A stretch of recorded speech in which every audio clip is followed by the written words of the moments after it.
নমস্কার বন্ধুরা, আশা করি আপনারা সবাই ভালো আছেন। আবার একটি ভিডিও নিয়ে আপনাদের সঙ্গে উপস্থিত হলাম। আজকে বিষয়বস্তু কন্যা রাশির জন্য খুবই গুরুত্বপূর্ণ, কারণ আজকে যে বিষয় নিয়ে আলোচনা করব তা হলো কন্যা রাশির 2025 কেমন যাবে। নতুন বছর আসছে, আপনাদের জন্য কি নিয়ে আসবে, কতটা ভালো কতটা খারাপ, গ্রহের অবস্থান কেমন থাকবে, পুঙ্খানুপুঙ্খ বিশ্লেষণ। বন্ধুরা, কন্যা রাশির জাতক জাতিকা তো বহু রয়েছে, প্রশ্ন একাধিক, প্রশ্ন এক একজনের এক এক রকম, যার যার লেভেল অনুযায়ী তার সেরকম প্রশ্ন। যারা পড়াশুনো করছে তাদের শিক্ষা রিলেটেড কোনো প্রশ্ন থাকতেই পারে, বা যারা অনেক দিন ধরে স্বাস্থ্য নিয়ে ভুগছেন তাদের প্রশ্ন অবশ্যই যে আমরা স্বাস্থ্যটা কেমন ঠিক হবে। তো বন্ধুরা, সমস্ত প্রশ্নের উত্তর কিন্তু এই ভিডিওতে আমি নিয়ে আসছি, তাই ভিডিওটি মনোযোগ সহকারে প্রথম থেকে শেষ অবধি দেখার পরেই কিন্তু বন্ধ করবেন। তাহলে দেখবেন আপনার অনেক প্রশ্নের উত্তর এই ভিডিওর মাধ্যমে পাচ্ছেন। আর ভিডিওটি যদি ভালো লাগে দেখে, পারলে চ্যানেলটিকে সাবস্ক্রাইব করে আমাদের সঙ্গে থাকতে পারেন। সাবস্ক্রাইব করলে পাশে থাকা বেল আইকনটি প্রেস করতে যেন না ভুলেন, কারণ এই ধরনের যে ভিডিও পরবর্তীকালে প্রত্যেকটি রাশি নিয়ে আসছি। তো আপনার যদি অন্য রাশি হয়ে থাকে তাহলে আপনি বেল আইকনটি প্রেস করে রাখলে নোটিফিকেশন আপনার কাছে চলে যাবে, আপনি সেই ভিডিওটা দেখে নিতে পারবেন। আসি আলোচনায়। তাহলে যখনই জানুয়ারি শুরু হবে, আপনার রাশির সাপেক্ষে গ্রহের অবস্থান থাকবে অনেকটা এরকম। অর্থাৎ আপনার রাশিতেই তো অবস্থান করে থাকবে কেতু, আপনার রাশির তৃতীয় ভাবে বুধ, চতুর্থে থাকছে রবি, পঞ্চমে শুক্র, ষষ্ঠে থাকছে শনি, সপ্তমে রাহু, রাশির নবম ভাবে থাকছে বৃহস্পতি, একাদশ ভাবে মঙ্গল। বন্ধুরা, গ্রহের অবস্থান যা থাকছে সেই অনুযায়ী যদি দেখা যায়, প্রথমে আমরা দেখে নেব বৃহস্পতির অবস্থানটা। বৃহস্পতি অবস্থান করে থাকছে নবমে। নবম মানে ভাগ্যে, ভাগ্যে কারক গ্রহ বলা হয় বৃহস্পতিকে। তো সে ভাগ্যে অবস্থান করা থাকা মানেই ভাগ্য উন্নতি তো অবশ্যই হবে। আপনি অনেক দিন ধরে প্ল্যানিং করছেন বারবার ফেলিওর হচ্ছেন, পরিশ্রমটাই আপনার সার হয়ে গেল, কিন্তু এইবার আপনি তার সাফল্যের মুখ দেখবেন। অর্থাৎ আপনার যে কোনো শুভ মাঙ্গলিক কাজ যদি শুরু করতে হয়, এই নবমে যতদিন বৃহস্পতি থাকবে, কতদিন না 15ই মে 2025 পর্যন্ত বৃহস্পতি আপনার ভাগ্যে অবস্থান করে থাকছে। এই সময় পর্যন্ত আপনার যে কোনো শুভ কাজ, মাঙ্গলিক কাজ নির্দ্বিধায় করতে পারেন, বাধা কম আসবে, আপনি যথেষ্ট সাফল্য বেশি পাবেন।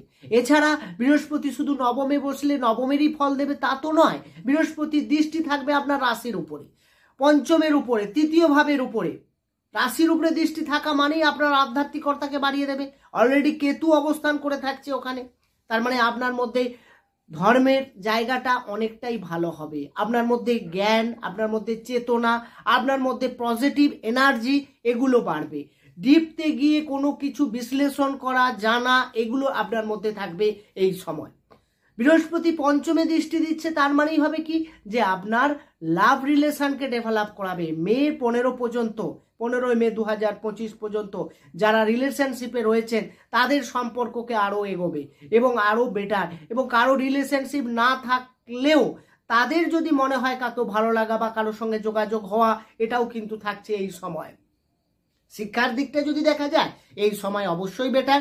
কারো এক্সাম থাকলে, কারণ মার্চ, ফেব্রুয়ারি, মার্চ, এপ্রিল সাধারণত আমাদের এক্সাম থাকে এই সময়টা। তার মানে এই সময় বৃহস্পতি তা আপনার কোথায় থাকছে, নবমে বসে, ভাগ্যে বসে আপনার পঞ্চমকে দেখছি। তার মানে এখানেও শিক্ষার জায়গাটাকে মজবুত করার চেষ্টা করছে। বন্ধুরা, বৃহস্পতির গোচর করবে 15ই মে 2025-এ, কোথায় না দশম ভাবে, কেন্দ্রে।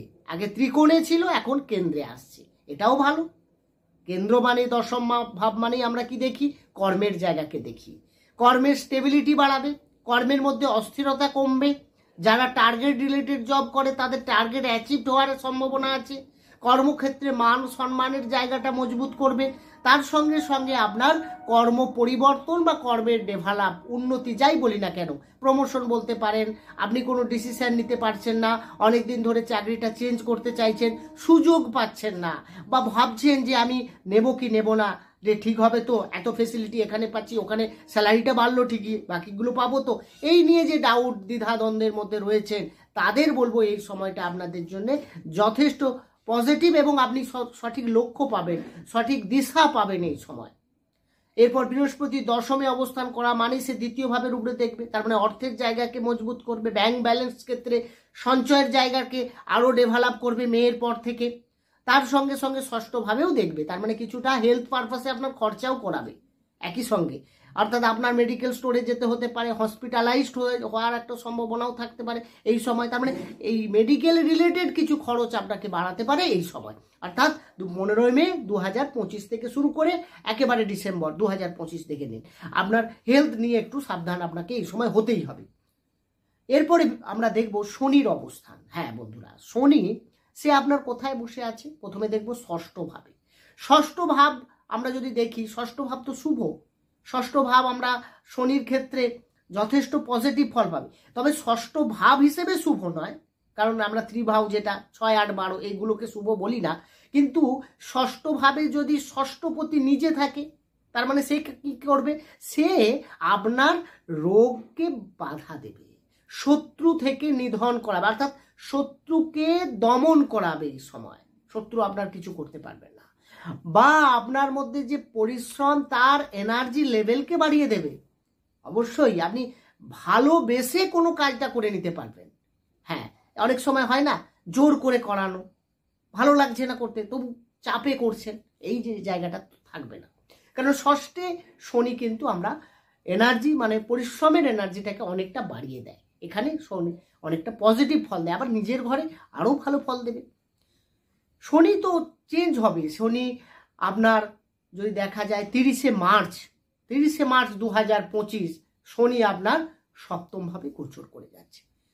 সপ্তম ভাব তো বৃহস্পতির ঘর আপনার, তাহলে সেখানে শনি যাচ্ছে মানে শত্রু ঘরে যাচ্ছে। এইখানে কি শনি ভালো ফল না? বন্ধুরা, এই সময়টা থেকে অর্থাৎ 30শে মার্চের পর শনি যখনই সপ্তমে যাবে, যারা শনির রিলেটেড কোনো বিজনেস করেন, যেমন অয়েল, গ্যাস, লোহা রিলেটেড কোনো কারখানায় কর্মরত রয়েছেন, বা কোনো ইম্পোর্ট এক্সপোর্টের সঙ্গে বিজনেসের সঙ্গে যুক্ত রয়েছেন, তো এই জাতীয় যারা বিজনেস করেন তাদের জন্য ঠিকঠাক। কিন্তু বাকি যদি দেখা যায় নতুন কোনো বিজনেস শুরু করার ক্ষেত্রে, বা আপনি কোনো ব্যবসার ক্ষেত্রে পার্টনারশিপ ব্যবসা, কারণ রাহু অলরেডি ওখানে অবস্থান করে থাকছে সপ্তমে, তো সেখানে আপনার যে পার্টনার বা আপনার যারা কলিগ রয়েছে, সেক্ষেত্রে আপনাদের সঙ্গে কিছু বিশ্বাসভঙ্গতা বা আপনার কাজের জায়গাকে একটু ডিস্টার্ব করানো, আপনি বুঝতেই পারছেন না ভেতর দিয়ে তারা কিন্তু করে যাচ্ছে।